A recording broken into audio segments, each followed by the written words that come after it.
আমি বেশ বুঝতে পারছি আমি যে লিখেছি তা ঠিক সহজ হচ্ছে না, ঠিক যেন নিষ্প্রাণ রচনার মতো।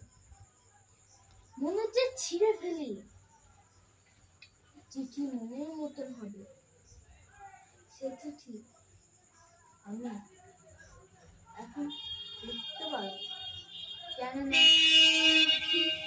দুজন কেবল এক পক্ষ হয়ে এইভাবে চিঠি লেখা সম্ভব না।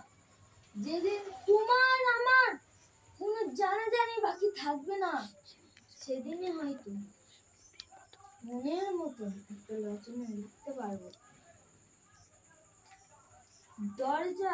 দুটো দরজা যখন সামনাসামনি খোলা থাকে, ঘরে যেন অবাধ হাওয়া খেলে।